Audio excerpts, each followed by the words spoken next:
that I did, around marketing was very like a natural thing to me.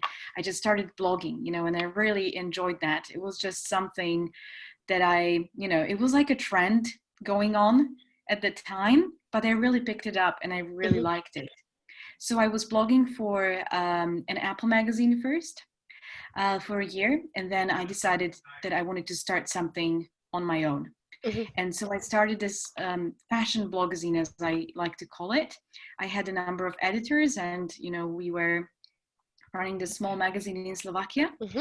and it was going quite popular. But I just also got a little bit tired of the scene, and just the format, I suppose, and the topic.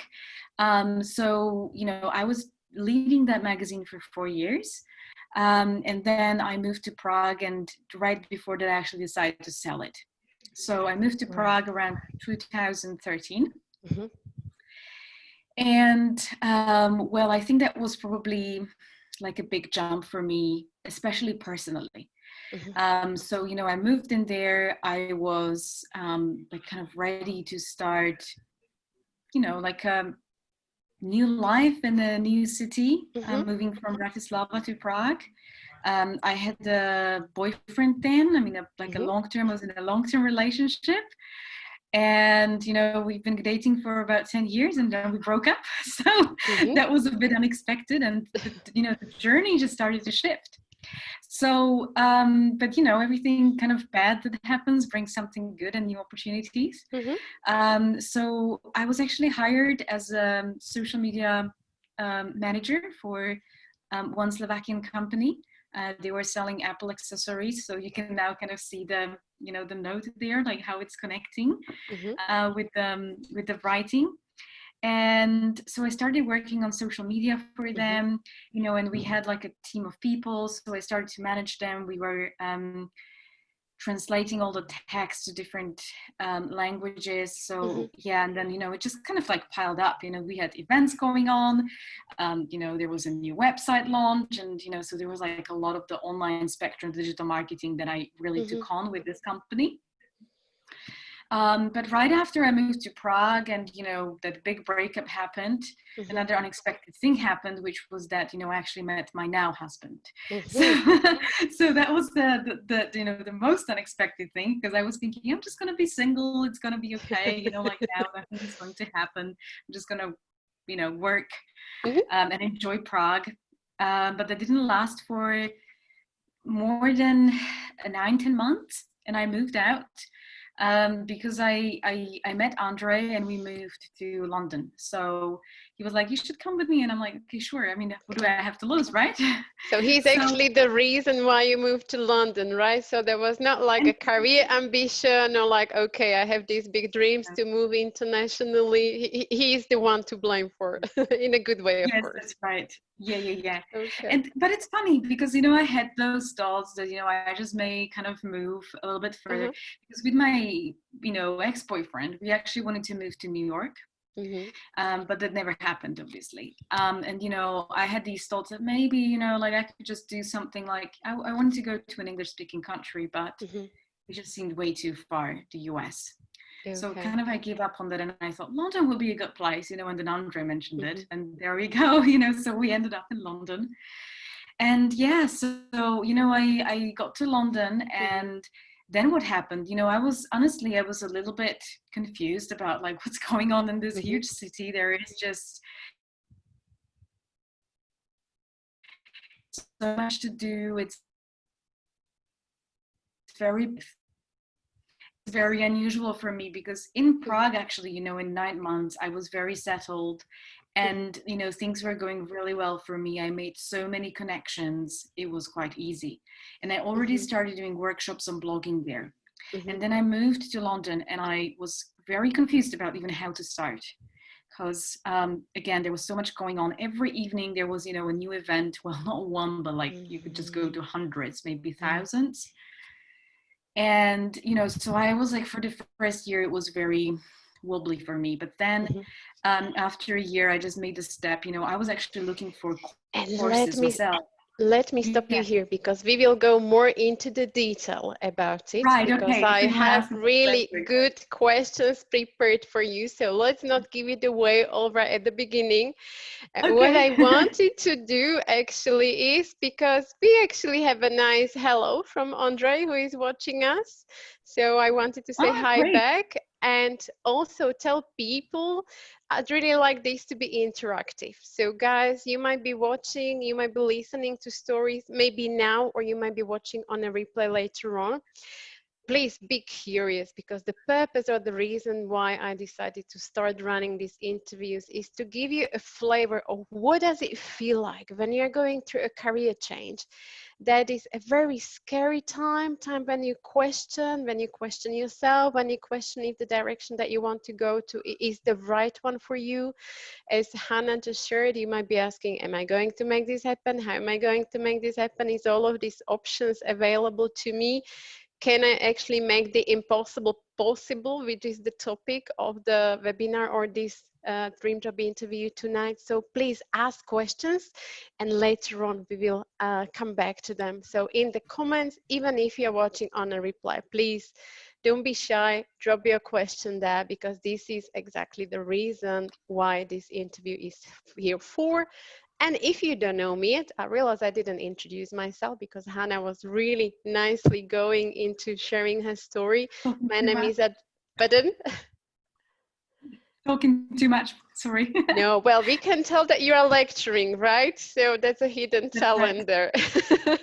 It would look really odd if a lecturer wasn't really able to deliver a nice speech and a nice presentation. So yes, for those of you who are here maybe watching for the first time, my name is Adriana. I'm the founder of the platform called Zero to Dream Job. What is it? It is actually a platform created for people, employees, managers, or people, even freelancers in their 30s and 40s who are going through a change in life, who are striving to achieve more, who are striving to achieve their career ambitions, find their dream job, maybe start a freelancing business, and they really feel stuck, confused, demotivated. So this is the ideal audience, or audience that really benefits from these interviews. And tonight we will be talking about, I would say, 3 topics that are close to Anna's heart. And I deliberately picked these 3 because I found them very helpful. I remember Hana actually helped me to set up my first blog. I didn't know at the time that there was any other career coach because I didn't do my market research at all, but I decided this is what I want to do. I met Hana. She said, why don't you do the blog? Let's go for this course. And this is all where it started, very naturally, very, I would say, simply. It was really easy. And thanks to her help on blogging, social media, I was able, within a couple of months, attract new clients without having any connections, knowing when to start in the UK. And I believe this is a topic that is very important, especially to you if you are, I would say, aspiring freelancer or an emerging freelancer, or maybe if you also have a business and you feel that social media is giving you headache, it's really overwhelming, and you are not getting the right results that you want. And what I mean by that, you're not driving traffic, you're not driving new clients, new leads through social media, which is a very powerful tool these days. So this will be the 3 topics tonight: social media, personal brand, plus Hana will give you also her tips on how to drive sustainable revenue into your business, how to start if you don't know where to start. So let me stop here. And my next question for you maybe would be, Hani, I know you kind of explained that you kind of fell into this social media, but I would imagine that during the course of your life, there could be a time when you question, like, is really social media considered to be a serious profession, right? Because let's face it, some people use it for fun, some people even have I would say, a negative relationship with social media. So how come that you actually turned this passion for social media into a real profession? Mhm. That's a good question because, for in so many moments I was questioning if this is really what I Mm-hmm. want to do. When I actually came to London, my real dream, it really started with, I want to start writing books, Mm-hmm. and just be more in the artistic area. Mm-hmm. And I did, and I quite failed with that, to Mm-hmm. be quite honest as well. I actually failed to market myself, Mm-hmm. and that really got me thinking there must be something, I mean, first of all, it's always easier to do it for somebody else because Mm-hmm. you can just, if you stand up for somebody else's product, you like it, it's just much easier, to promote it. Mm-hmm. And I see this with personal brands a lot. Mm-hmm. But, well, what made me, kind of reconsider it, I really saw, the huge potential of it. And I really saw that when I was leading those workshops, that, I left something with people that made them inspired. And, I started to think, well, about two things. Well, after all those, fails with publishing, Mm-hmm. um, I just also had to get quite real with myself, and I had to think like, okay, well, what is really going to provide, for my living? I will probably have to sell tons of books to Mm-hmm. actually be able to make a salary every month from, just selling a book or two. And Mm-hmm. until I write another book that's going to be a year and a half or two, and then, it's just going to take a while. So whether I like it or not, I will need a job in Mm-hmm. the meantime. There will have to be something that will keep me going, and I need to support myself financially. Mm-hmm. So, I just made that choice. And I think that the thing that really like ticked with me Mm-hmm. was that I realized that anything that I'm ever going to do, there will always be the bright side and the dark side of it, in a way that, there are parts that I love about it, Mm-hmm. and there are parts I hate about it. Mm-hmm. And it's all about accepting it all. Like, oh yeah, there are those parts that I really dislike about it. So, like about running my own business, I hate accountancy. If I didn't have to spend a moment to it now, luckily my husband is doing most of it, right? And I have also a very good accountant, so I'm very happy. But, it's just one of those things. Like if I get oh, just fill out your personal tax. Okay, well, I'll do it, Mm-hmm. but it will just be there. And there will be moments when clients are unhappy in any business, Mm-hmm. but sometimes we just think that only this thing that we have, kind of dreamed up, Mm-hmm. like that's where the green grass is. Mm-hmm. And I started to realize, maybe it's not that way, because the green grass is here, I'm already Mm-hmm. doing it. I'm just not really um, Acknowledging it, watering. or yeah. Mm-hmm. Yes, yeah, I'm just like not really watering it. So I started watering it. I started teaching those courses with a university. So when I came to London, I actually wanted to take some courses on writing Mm-hmm. at Central St. Martin's, which is a part of the University of the Arts London. So they had lots of short courses. And then I thought, well, after I got into the situation that I need to support myself with something, Mm-hmm. I decided, well, maybe I could just start teaching courses for somebody else who could sell my courses, because I was honestly very lost on the market. Like I said, Mm-hmm. it was very busy and competitive. Mm-hmm. So I know, and I realized, like, actually I live in Elephant and Castle, and there is one of the colleges from um, the University of the Arts right behind my corner, like 10 minutes of walk, right? Mm-hmm. So I was like, I picked up the phone and I gave them a call, and they say, well, yeah, I mean, you can submit a course, as long as we don't have it, that's fine. And, we will have a look, and, just send us an email. So I did, and they responded, and I was kind of shocked, right? Mm-hmm. So I'm like, okay, well, what do I do next? But, I had the meeting, and they told me it has to be a little bit longer. We don't do 3-hour courses or evening courses. We do like a full day, Mm-hmm. 5 hours. So Mm-hmm. I thought, okay, I just need to kind of stretch it. I just need to add more materials. Mm-hmm.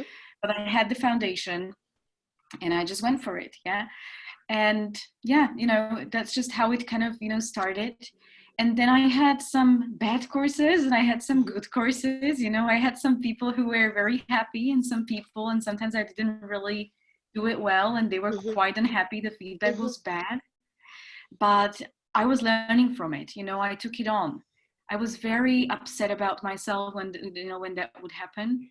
But I always took it as a learning experience. I literally look at, okay, so this is what they said, Yeah. and I'm going to turn it around. So it's not where, it's about the green grass, but also like looking for it and really seeing it. Right. And Yeah. I remember when we were doing our written interview, you actually shared, if I remember correctly, that there was on one of the courses you received a really, I would say, critical feedback. Like, this is not where a Yeah. person could be actually like shut down. This is not good enough. So please tell me, because I think this is so important for all people who are just starting with their business, or especially doing something which is new to them in freelancing. Like, what kept you going? Like, what was it that instead of going, I'm not good enough, I'm not going to try at all, this is end of my story, like I have it black on white on the paper, people think I'm not good enough. So it's not just only in your head, but people are telling you on the paper. So it isn't a nice feeling at all. What was going on in your head, maybe with your emotions? How did you work through it to flip it around and to say, yes, I can turn it around? Because that's a big thing, I would say. Yeah, that was actually the course I was just kind of thinking of right now. Um, so yeah, it definitely made me feel very anxious. I mean, I have a tendency for anxiety in general. So, it just really made me upset. And I was thinking like, I'm a completely failure. Like I completely failed with this. So, what happened during the course was, well, I just started teaching it. It was the second time that I was teaching a 2-day social media marketing course. So that's 10 hours, of materials. And I was still new to, the whole 10 hours, basically. Yeah. And there were just certain circumstances. Well, I will honestly say I probably didn't prepare myself that well. I remember that I was so stressed, before that course that I was like, I can't even look at the slides before, which is obviously very stupid, let's be honest.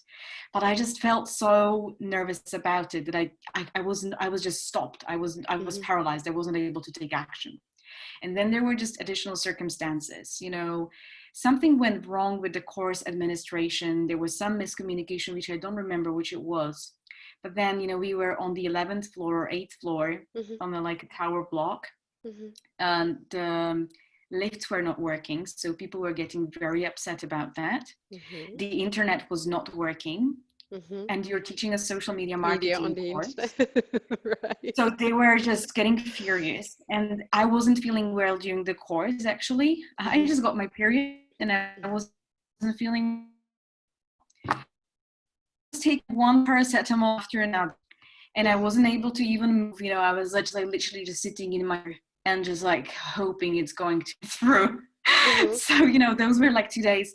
And I could see, how people were kind of losing respect, during the course. Because I was new to the university and I wasn't able to address their complaints very well. It was like, well, what do I do about the internet? I'm not quite sure. Like, I can't really do anything about that.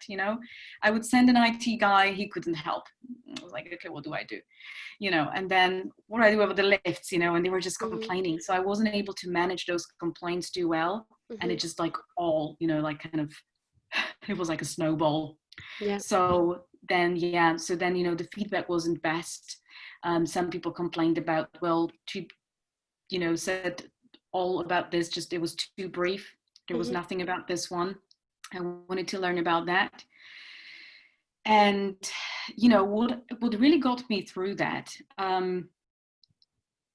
well, I think what was really helpful was definitely the support from the university. Like they were, well, I'll put it this way. I mean, they know that they want to run the course because it's definitely something that, is profitable for them. So they would have to make it work, right? And, for them, it's a matter of, okay, well, if we get feedback, the second time wrong, well, we can find somebody else. I mean, there is plenty of fish in London, right, to look for.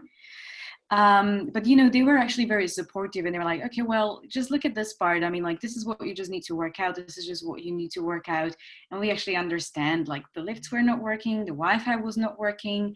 And some people were also, what happens sometimes on courses when you have a group course, is that when you have one person that's really angry about something, and Mhm. then people actually, go for a lunch break, they start talking, and it makes it worse because that one person can be very negative, and it like kind of poisons everybody else. Influencer, yeah, a bad apple It's, influencer. yes, yes, that's right. So obviously, I'm not blaming it on that person because they were completely right about what they were. Mhm. But at the same time, the mood of the course is just went downhill. So it was not really pleasant. Mhm. But the university was supportive, and well, my husband was supportive. He's like, okay, Mhm. just look at this, like work this out, and just start practicing the course more. Mhm. And that's where I realized this is the key. I just need to practice it. The more I practice it, it's gonna get better. Yeah. Yeah. So So it's that's where the content comes Mhm. from, the Okay. practice. And I also feel like you mentioned the preparation, like knowing that there are things you cannot control. And it's really, it doesn't help to make yourself wrong for things you cannot control, but rather look at what can I Mhm. do, what can I flip around and make that work. Fantastic.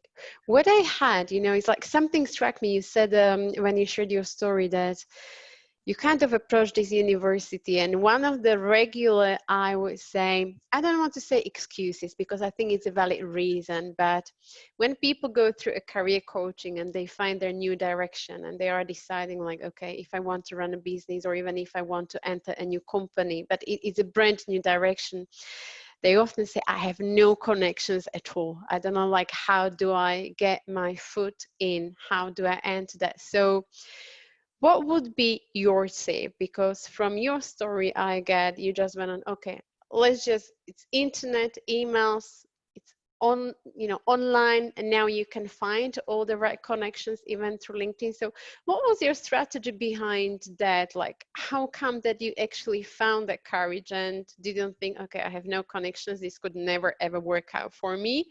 But actually you went with a very positive mindset that already created a possibility within that mindset before you took the action, right? Mm. Yeah, I mean, for sure, I was still, thinking this may not work out. Um, but I wonder what that was. You know, I suppose that I just really wanted to, work with somebody, Mm-hmm. who could help me. And I saw, yeah, I think this is the key. I saw the big um, benefit in Mm-hmm. collaboration. Mm-hmm.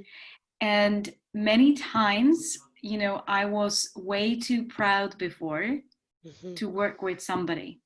Mm-hmm. Yeah, like I have to do it all myself.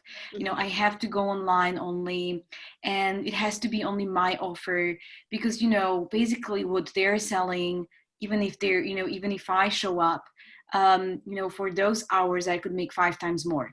Mm-hmm. Completely true, Mm-hmm. right? But then I realized that I have to put that aside, Mm-hmm. and I really need some support. Mm-hmm. And it's going to work out if I kind of let things just flow, with Mm-hmm. that. Like I'm just not trying to do it all myself. Mm-hmm. And then it did, because it's a big university. It's brought me so many opportunities to date Mm-hmm. that I just can't even count them. Mm-hmm. So it's not about, it's like sometimes it's not about um when you're starting a new job, a career, if you're a freelancer, personal brand, entrepreneur, Mm-hmm. there are lots of things you have to do for free that nobody is like, you don't see the return on investment like this. Mm-hmm. It's like you are showing up, you're showing up, you're showing up, you're showing up. No money, no money, no money, no money, no money.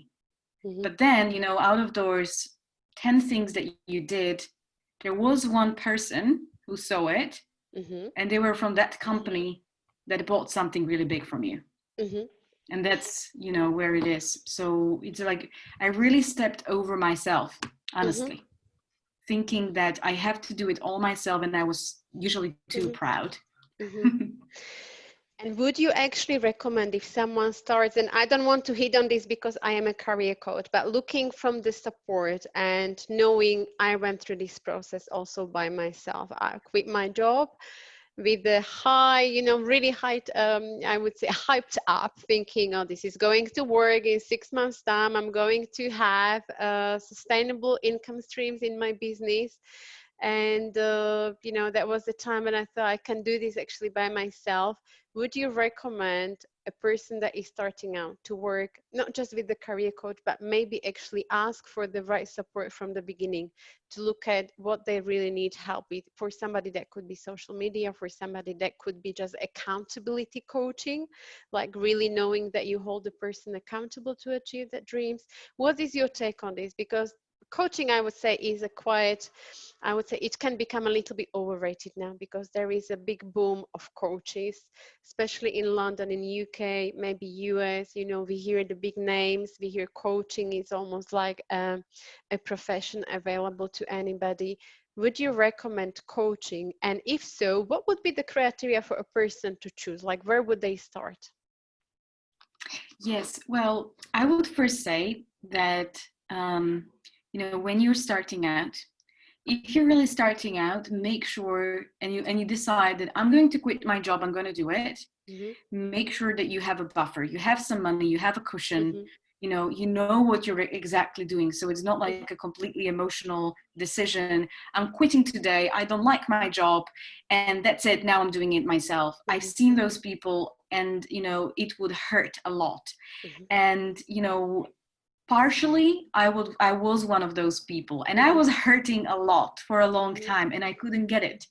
I wouldn't go that route anymore. Mm-hmm. Like, I would rather get a part-time job Mm-hmm. and be not too proud, and start slowly, go, step by step, Mm-hmm. rather than go through all that pain. Because Mm-hmm. my partner went through this, recently when he lost his job. I could see Mm-hmm. all of that, on him. He lost his job, and then, it was all about, well, I want to offer this, but then I have to do like all thousands things. And, his self confidence was dropping, Mm-hmm. simply because, it was just so much to take on. You don't have Mm-hmm. connections, you don't know anybody, you have to start selling yourself, you need Yeah. to create a product, you need to be good at delivery, Mm-hmm. you need to start invoicing people. Mm-hmm. It's a whole spectrum of things. So that pressure can be really hard. So I would Mm-hmm. say, first thing, don't think, like, don't go that route where you're going to be suffering. If you have no money on your bank account and you don't Mm-hmm. know how long you're going to last, don't put yourself into that position. Mm-hmm. And then, yes, ask for help, ask for support. And you said one thing, that there are so many coaches and so many people who can offer so many things to you. And there are great promises out there, and I would say a lot of people can deliver great work. Mm-hmm. But make sure that you know what you need, Mm-hmm. and really choose a coach based on that. Mm-hmm. Be clear on your goal, because if you don't know what your goal is, Mm-hmm. it's going to be very difficult. And I think that for most creative people who are freelancers and personal brands and starting Mm-hmm. entrepreneurs, I see that they're very creative, and they're very focused on, I'm creating this great product, I'm creating Mm-hmm. this great service. And it's all about that creation of the product, creation of, oh, I need a website. Oh, okay, I can create that.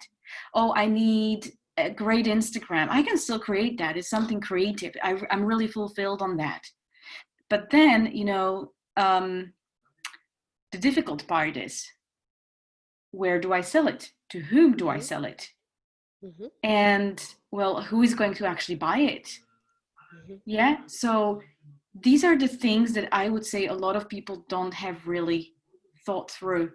And if you're starting a whole new career, maybe, you really need a support on what are those steps that you need to take step by step, Mm-hmm. because you can go into so many directions. And, just to learn a new skill and to start applying it, it can take you weeks. And you just get frustrated because it doesn't pay off immediately. Mm-hmm. Like I said, it's, you show up, you show up, you show up, you show up, you show up, no money. Mm-hmm. Yeah. And then it takes like 10 times doing it, and then something pops up. Yeah. So it's progress. So definitely coaches are very, very good. And, I remember myself, I took a course. I think like first time that was very practical for me, that Mm-hmm. was more on sales, um, about 3 years ago. And Mm-hmm. that really shifted things for me. And I was always telling myself, I'm not that salesperson. I'm Mm-hmm. not the person who's going to be selling anything. I don't like selling. Pushy, Um, salesy. yeah, all of that. But that's not true. And then when I went into a really bad situation with all of that, I published a book, I put too Mm-hmm. much money into it, and I was completely broke. And then I was completely anxious, and I didn't know what to do with myself. So I just got a job on Regent Street, working in retail Mm-hmm. for a year.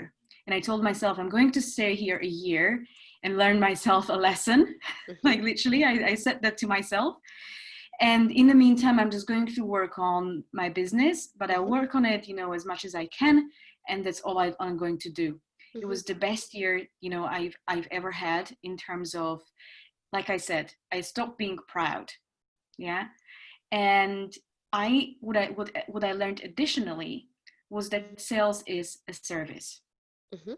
Because, we would have clients there coming to shop, some shopping, they would just love to shop, but they didn't have that much money. They would just buy a pair of earrings, which were, fairly highly priced, for anywhere between 40 to 120 pounds, Mm-hmm. right?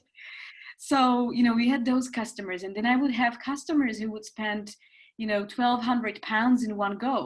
Mm-hmm. And they would spend 3-4 hours with me. Mm-hmm. And I started to wonder, like, oh my gosh, like, these people are really spending a lot of money here in such a Mm-hmm. short span of time, Mm-hmm. but I'm actually really providing a service. That's why they're buying. Mm-hmm. And it completely shifted everything Mm-hmm. for me. Completely everything. So, I'd say, I mean, that job was also a way of a guide and a coach for me. Mm-hmm. Mm-hmm. And we definitely need to learn from somebody who is, you know, um, simply better at where we need to kind of Mm-hmm. progress. And I think one more advice would be, look for somebody who can actually give you advice only for 1 to 2 steps further where you are. Mm-hmm. Because some coaches, they might be highly experted and they can be way too far. Mm-hmm. And I'm not saying that you shouldn't hire them. But if they start feeding you with something that's 10 steps ahead from where You you are, you you're will not get ready. lost. Mm-hmm. You're not ready for that. Mm-hmm. That was actually what happened to me with the book publishing. Mm-hmm. So I was told from somebody, from a mentor, and he was great. Bless him, he's just amazing. Like, I love that guy. I learned so much from him. But where the mistake was, financially, he was somewhere completely else where I was. Mm-hmm. I was counting pennies, he was counting millions, right? So, he was like, well, just like £5,000 for a big book illustrator, that's nothing, Mm-hmm. and that was all my savings at the Mm-hmm. time, right? So, so I put all the money onto that. Mm-hmm. And then I was like, oh my God, what have I done? That was the most stupid thing I've ever done. Completely crashed and burned. Mm-hmm. So find somebody who's, and I could do without that completely. I could still publish that book. I could do it in so many different ways. So listen to somebody who can give you advice that's 1 to 2 steps from Mm-hmm. where you are now, not more. Yeah. So maybe also what I'm hearing from that, and I'm trying to translate it into steps of how would a person who is right now going through a career change thing. And sometimes, yeah, I think especially with creative people, as you said, because they can visualize it in their head. What is it that they want to achieve? And it's so far ahead. It's like a nice, ready picture. Like, I want to create this. One of the recommendations, one of the lessons that I also learned was really put it in 4 or 5 smaller steps. Like, how am I going to go on about it? And then focus on to the next one, especially with these people who are really creative, because to some people, when they even present their dream, or maybe even like a business that is very innovative and it hasn't happened yet, to some people who never heard that before, that might even seem like a foolish concept, right? And sometimes it's nice to be inspired, but on the other hand, let's ground yourself. How do you make this happen? So I really like that idea, what you mentioned, that it doesn't mean that you have to pay thousands for your mentor, like more than, you know, than you are ready to invest at the time, and then progress, not stay too long in that. I really like that tip. And I have a question for you. With social media, like when a person is starting out and they don't know where to get clients from, and you mentioned it's really important to be really clear on where are you going to sell, who are you going to sell, what are you going to sell, right? Would you even say that these days it's really important to invest into developing the website right away from the beginning? And I've learned my lesson. If I started my business again, I think I could do without a website, and I could start selling through Facebook or promoting through Facebook and then LinkedIn. And I only found, I would say, the courage to start promoting on LinkedIn, my services just recently, only last year. And this is, you know, 3 years in my business. So what would be your recommendation to people? Like, where can they start? Because it's a lot to think about when it comes to social media. We have many social media platforms. So how do you choose which one is the right one for you? How do you get clear on, like, who do you actually talk to on the social media? And also maybe how to start, because when you create your Facebook page or Facebook profile or even a LinkedIn page, you don't have a single follower, right? So when you post your content, it's not like you all of a sudden get million people following that are going to buy from you. It takes time. So what's your take on this? What's your tip, given that you are an expert in this area? What would you recommend to people? It's, you know, you said one good thing, that, you know, the website is probably not the most important thing. Mm-hmm. And it's true. And, you know, website has its own purpose for sure. It's more like a presentational thing, you know, a Mm-hmm. piece where people can find your contact and details, and simply a different way, I would say more customized and personal way, how Mm-hmm. you can present yourself. Yeah, because the layout, the design, everything is very Mm-hmm. to your taste typically. Mm-hmm. But I wouldn't say it's the most important thing. You're quite right about that. You know, I Mm-hmm. know people who simply created an Instagram account and they started selling Apple accessories, Mm-hmm. you know, by simply posting a picture of what they were selling and then saying, just send us a direct message if you want to buy this. That Mm-hmm. was it. And people would. And, you know, that's how they started selling. They didn't even have to have a shop button. Mm-hmm. It was all just messaging, and they would get the details, they would get the payment. It was like a manual way that they would Mm-hmm. have to check if, you know, they got the payment to their account. But once they got the money, they would ship it, you know. Mm-hmm. So it was obviously not an automated way, it was not the most convenient way, but it was a way to start. And it was And with working. social media, Mm-hmm. and it was working, you know, because when you're really starting out as a freelancer or entrepreneur, the first thing you need is money coming in. If you are So. not making any money, it's a hobby. Mm-hmm. That's it. You know, so, and it took me also, you know, to realize a very long time, you know, and I had those periods too. So I wasn't making money and I was like, well, but, you know, how can I make it work? And I was thinking, I need a better website and I need a better that, and, you know, I need a better this, I need better pictures in my social media. No, you can really start with wherever you are. So you said, yeah, well, but how do I start on social media? So I think another thing is that there is this huge overload and overwhelm of, I need to be everywhere all of a sudden. Mm-hmm. And, you know, brands, personal brands, entrepreneurs, freelancers can't cope with that. You can't be everywhere. If Mm-hmm. you decide to be on all 5 major platforms today, you're going to overkill yourself. Yeah. To create that amount of content, you can be creating, you know, 9 till 6, Mm-hmm. and you are still not going to create enough. Mm-hmm. So choose 1 to 2 platforms. That's it. Don't overdo it. You cannot be everywhere. Just do what you can. Then when you can outsource it and you can be Gary Vaynerchuk, like he's got Mm-hmm. like 15 people managing his content, then Mm-hmm. go for it. You know, it's great. Like you can be everywhere. They will just, you know, take all these messages and put them into all other platforms for you. Mm-hmm. Um, so I think that's the first thing. Also, don't worry about, you know, the quality first. I say first, when you start out, comes the quantity. because with quantity you actually begin to figure out things, and you actually start getting feedback. Mhm. Because if you are waiting for a masterpiece, to create, a masterpiece will take you like a month to create, Mhm. but you need to get that feedback very quickly, Mhm. because time is ticking and you need to make money. So rather create a post every day and talk about what you are offering, what you're selling. Do it every day, maybe do it even twice a day if you can, Mhm. but you are going to get that feedback. Mhm. You're going to learn from it. And people will tell you, oh, you look like an idiot in that picture. Your hair is terrible. Do something about that. And you're like, oh, okay, well, that's just what I need to learn. Somebody will tell you, oh, you just discounted it too much. Like now it's just not even, for 3 days ago, you were selling something for £1,000. Today you're selling something for what, 200? Mhm. It doesn't work. Yeah. But you are getting that feedback. Mhm. And you need that feedback fast. Mhm. So, like I said, first choose 1 to 2 platforms, Mhm. start posting. It's more about the quantity.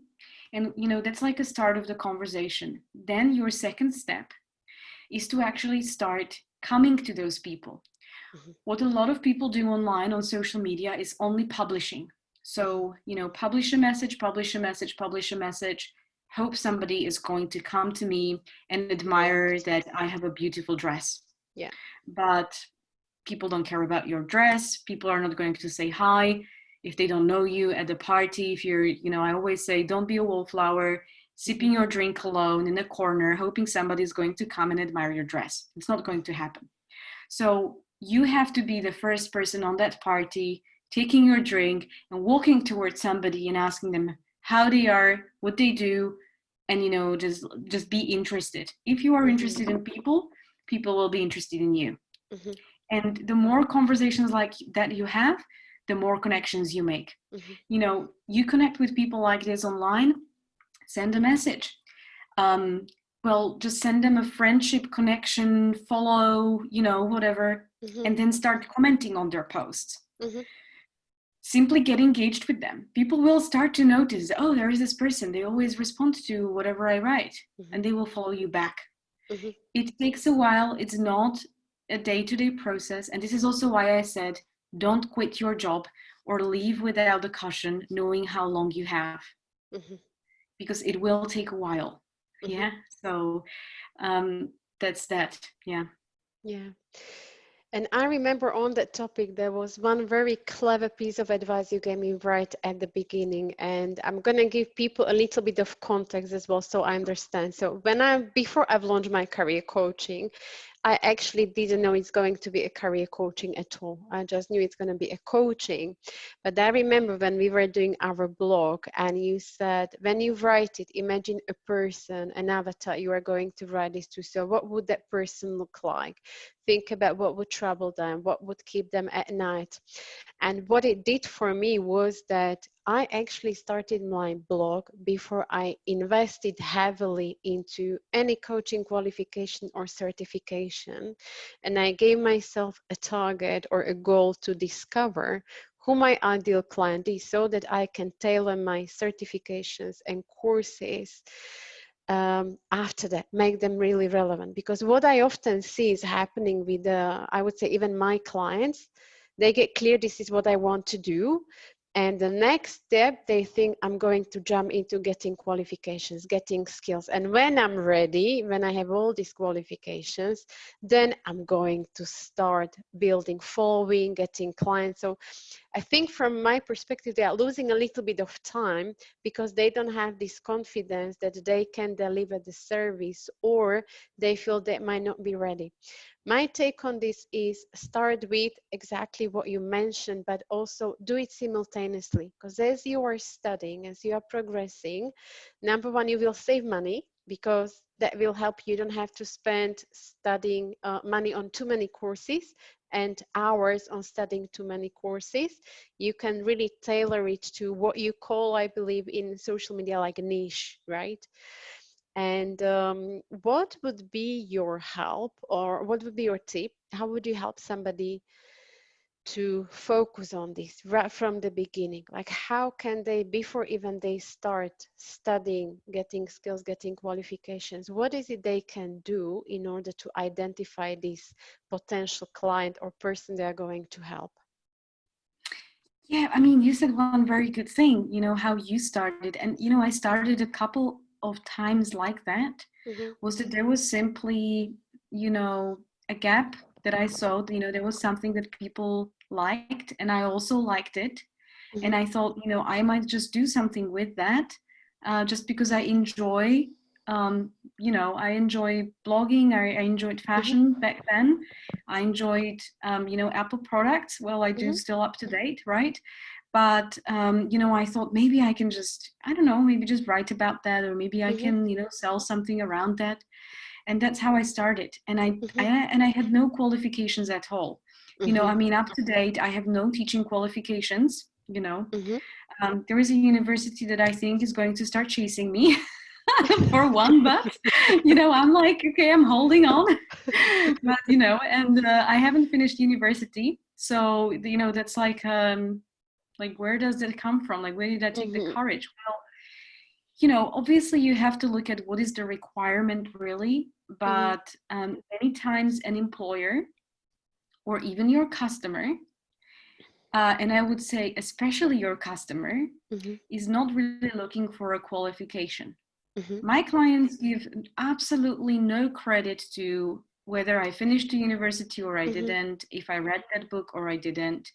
They only really care about one thing. Are they getting anything out of it? Mm-hmm. And do they get any value? And Mm-hmm. are they getting results? Mm-hmm. That's it.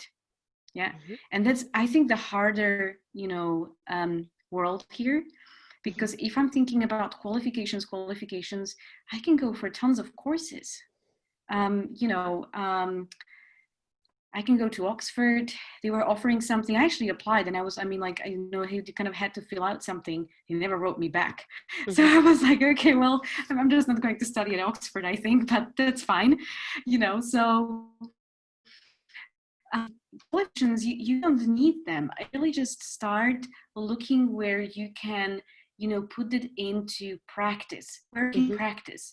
Do you have a little bit of passion about something? Do you know a little bit about it? Okay, Mm-hmm. great. Start building a foundation. I know this little Mm-hmm. piece. I don't know, like I know a lot about blogging because I used to blog. Mm-hmm. Does it mean that I can teach everybody on blogging all of a sudden? Well, probably no. So what I did, I started reading about blogging as such. Mm-hmm. I started reading about what is the title. I mean, I wrote thousands of titles, but I never honestly like studied deeply, the Mm-hmm. structure of a title. So I took it step by step. I broke it down into little pieces. And then I decided, I'm just going to start this workshop. People Mm-hmm. came, I got feedback. It was quite positive, but I knew I had to work on this part, this part, this part. So I Mm-hmm. learned a little bit more. And then, I adjusted those 3 parts. I had another workshop going on, Mm-hmm. and I got some other feedback. Oh, Mm-hmm. and they said that, not those 3, they were fine, but the 4th thing was not so fine. Mm-hmm. Yeah. And I started again and I put it into practice. So it was like a learning experience, but it was also a practical experience. Mm-hmm. I think that if you get into the practice early on, Mm-hmm. then it's much more beneficial than studying, studying, Mm-hmm. studying, studying. But I'm not devaluating studying because I had to do a lot of it by Yeah. myself. And I absolutely value studying, and I'm thinking maybe I'm going to get a master's degree at some Mm-hmm. point. But by far, having or not having a master's degree was not the breakthrough thing when my client would say, oh yeah, she's got a master's degree, Mm-hmm. she's going to be great. Oh. Doesn't work like that. Yeah. Yes. And when you feel, when you know exactly, when you have clarity what you actually want to study, then you can always do it later on. Yes. Okay. Two more questions I have for you. And let me, before we move on to that, yeah, if you are guys watching and if you have a question for Hana or myself, then please put it in the comment below. We will look at it. We mentioned the word personal brand quite often during this interview today, and I've included it also as a part of the title for this interview. it could be a term or a word that people don't really know what it means, or they may have heard it for the very first time. How would you explain what the personal brand mean, and why is it important for a person who is in the business but also in a career, right? Because we have a personal brand, whether we are in a business or in a career, is something that we are creating and we are not even aware of, right?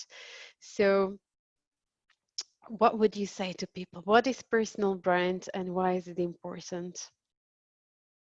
Well, a personal brand is anybody who is offering anything under Mm-hmm, their own name. mm-hmm, It's a little bit broad, mm-hmm, but that could mean, just like you said, even if you are on the job market and you're looking for a job, you are in a way a brand, you are a personal brand because what you are offering is your own skills mm-hmm, to another company. mm-hmm, And the company gets so many people who qualify for it, and they have the titles and qualifications, and they have to look through all those people, but mm-hmm, all those people are selling themselves. And what makes a difference is, well, sometimes it's the skills, sometimes it's more the personality and the approach they mm-hmm, have towards the work. If a person has 10 more titles and 10 more qualifications will not make a difference if they're acting rude to a customer. mm-hmm, Yeah, so like that person, they will simply disqualify. Or if they simply do not fit the brand look in a way, like they just when I worked at J Crew, they were saying natural, painted colors, on your nails only, no fancy, painted hair, no more than 3 rings on your 10 fingers. That was simply the look of the brand. You had to, in a mm-hmm, way, fit in. So, a personal brand can be anyone, even if you're looking for a job. mm-hmm, These days, a lot of recruiters actually look at your personal profiles, whether you like it or not. mm-hmm, I know that some of those who are a little bit more like, I am not that kind of a person, mm-hmm. they will be like, I know it's probably not the best ethics, but there are recruiters who will look at your personal profile and they will judge you based on Based who on you that. are. They will look at your Instagram, they will look at your Facebook, they will look at your LinkedIn. And you could be a personal brand if you are selling a service or you are selling a product and you're simply the face of the product Mm-hmm, or the service. mm-hmm, Yeah. And it doesn't mean that, for example, you can't actually even have a team of people behind you, but still you are in a way, at the center point. It's kind of like your personality selling it, mm-hmm, Steve Jobs, um, Elon Musk, yeah, in mm-hmm. a big way. He's a personal brand, selling Tesla. Um, the Richard lady who, Branson. Yeah. yeah, but who? Richard Branson for me. Oh That's yeah, Richard really big. Branson, of course. I wanted to mention him. That's right. The lady who invented spandex, she's I don't remember her name right now. Bobby Brown, Mm-hmm, she's like a big personality behind her own cosmetics brand. Charlotte Tilbury, another one. So lots of them. They're all mm-hmm, personal brands. So it's very important how you show up in front of people and what you have to say and offer. mm-hmm, Um, and that's why the profiles are so important these days. mm-hmm. So could you even say that it can add value to your product services or when you're on a job market if you actually, I would say, create an authentic brand?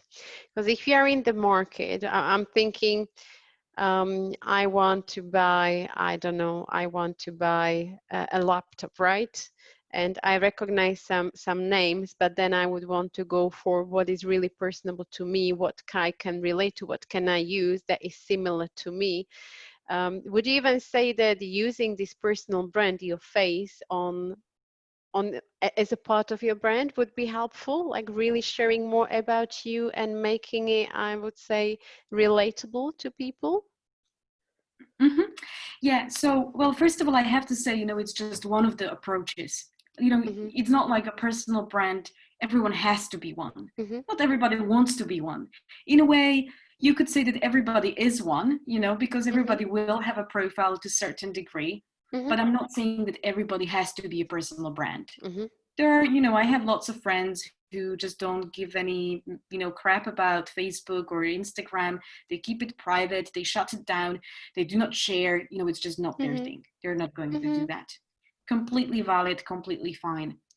But if you do want to share something from your personal life and you want to make yourself as a centerpiece, then it's Mm-hmm. really all about that personality. It's a lot about Mm-hmm. that personality. It's a lot about the character.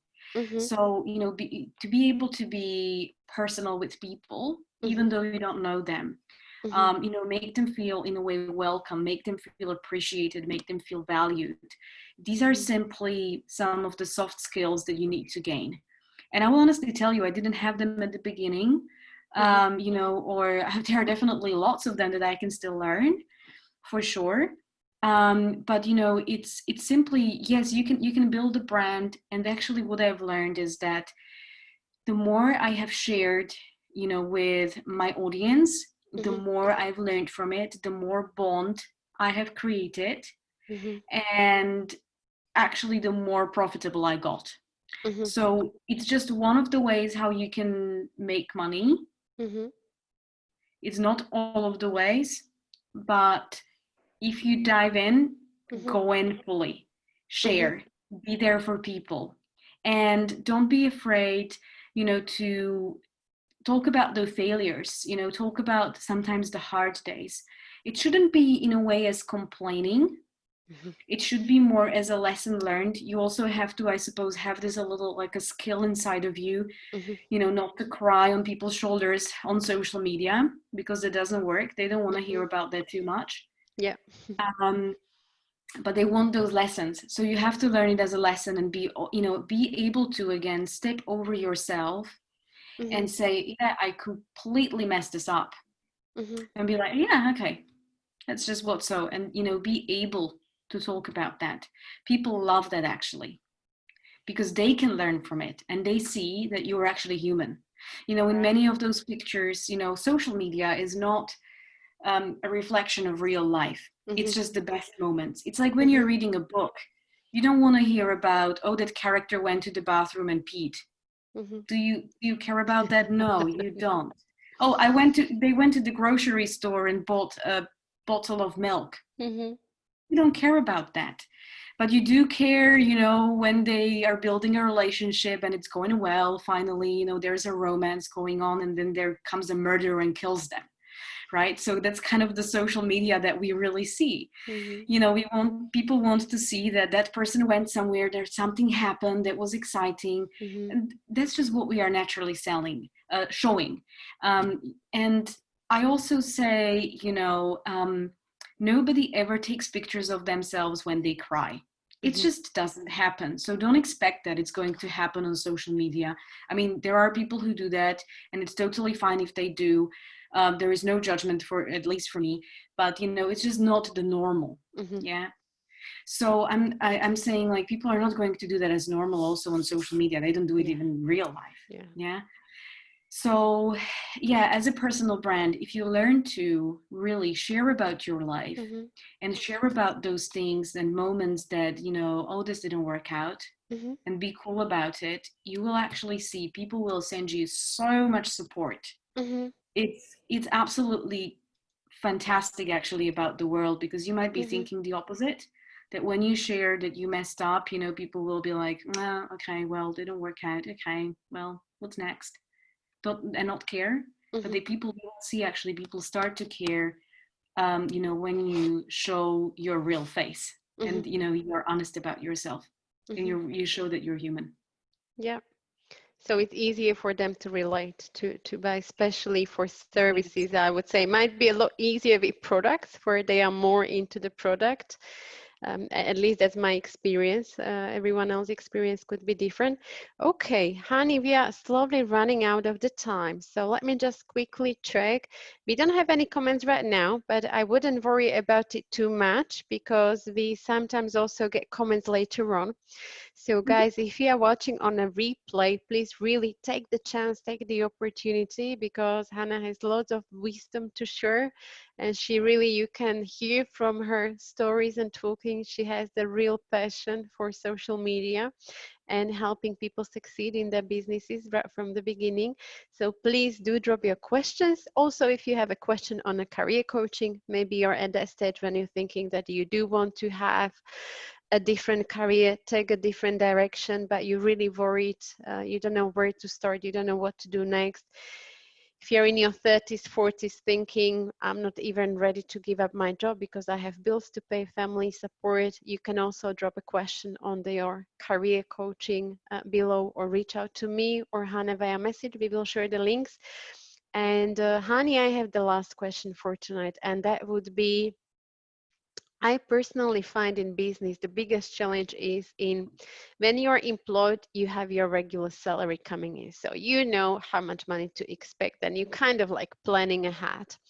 I've learned in a business it doesn't work like that. You can have a sales target, sometimes you miss it, and you know, sometimes you go over your target actually, so you have better months, worse months. But I think the key in taking the business from your hobby, as you mentioned, that is an expensive hobby from the beginning if it doesn't bring a regular income stream, to take it to the next step when you have regular months coming with, you know, a reasonable income that pays your bills, that helps you to have maintain your living standard and actually, you know, grow it later on. What would you say about social media and building a regular income streams? What is the key? You know, it's not probably so much about social media or where that money is really coming from. Mm-hmm, So, you know, what I've learned about money, well, when I started making money, you know, it just always seemed to me I'm not making enough money. You know, and when I started with my first job, I was actually doing brilliantly well, you know, for what I was making. Yeah, I was paying taxes, you know, and all of that. My, you know, national insurance or, you know, all of that. But I was still doing pretty well for, you know, a wage in Slovakia or in Prague. I was doing mm-hmm, brilliantly well. But it was more of, first of all, the how it showed up for me, you know, how money showed up for me, that it's just not enough. mm-hmm, And I think another thing that was really missing for me was a proper background and understanding on how I need to manage my money. That mm-hmm, it's not about the amount of money that I have, but mm-hmm, about how I manage it and what is my actual budget. mm-hmm, Because in reality, I had no idea. You know, I mean, I would know that, okay, well, I spend this much for rent, I kind of mm-hmm, spend this much for food, probably, yeah, around roughly, yeah, probably somewhere there, yeah. And then, okay, sometimes I go to a restaurant and buy some coffee. Okay, well, that probably costs around that much. And from, you know, for anything from there on, I was lost. I was like, okay, well, I probably need a doctor from time to time. I mm-hmm, probably need to buy some presents from time to time, and I had no clue. It was mm-hmm, a little bit like in the clouds, a little bit mm-hmm, foggy.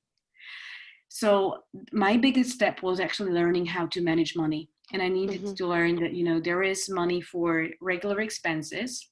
Your rent simply cannot be sky high, like it has to be appropriate to what you make. mm-hmm, And if it's more than that, you will simply be cutting from the rest of, you know, those buckets that you have. mm-hmm, So if your rent is too much, you probably, you know, cannot go to restaurants. mm-hmm, Well, which sacrifice are you going to make, you know? mm-hmm, Or if you're spending way too much on restaurants, you know, you just simply may not have for something else. mm-hmm, So it was really all about that balance and learning how much you can and you should spend and where. mm-hmm, Obviously for everybody else, you know, it can be something slightly different. I enjoy spending on, you know, clothes and food and, you know, coffee shops. It's mm-hmm, just my personal preference. But it, for example, also doesn't mean that I'm not saving up. You know, my save ups, like it's like it's there. I'm not touching it because that is my further investment. mm-hmm, And I've also started to learn a little bit more about investment, you know, mm-hmm, because once you pile up some money, you can actually do something with it. You can mm-hmm, again provide more education for yourself. You can, you know, invest it into passive income, you know, start mm-hmm, making money so you don't have to worry month to month that, oh, I'm not going to make it. Or mm-hmm, if there is a complete crisis and you need just money for loads of doctors, you actually have something. Mm-hmm. So it just provides that security, and that security really provides you from, well, okay, I can, I can take a risk. Mm-hmm. Like I've noticed that when I actually started being, settled, secured with money, Mm-hmm. I actually started making more money. Mm-hmm. And it was kind of the opposite, what I thought in the beginning. Like I would, I would have no job or do nothing, and I would be thinking, well, now I have all the time in the world, so it's Mm-hmm. going to kind of pick up immediately. But it wasn't, because I was so stressed that Mm-hmm. I couldn't make one sale. And then when I calmed down, that 1 year selling clothes on Regent Street, right? The income was there. I was spending on clothes actually from that store, right? And, yet still, I felt like very confident that the money is there and the Mm-hmm. customers were simply coming in. And every time a customer came in, I was just like, yeah, it's no problem. It's fine. Everything's going well. And they saw that I have probably no problem. There is nothing bothering me. People don't want to work with someone who looks very worried.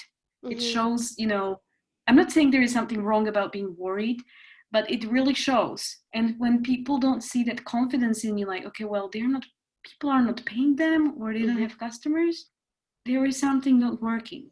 Mm-hmm. So I'd say, it's actually really being clear on, um, your financials Mm-hmm. and learning about that.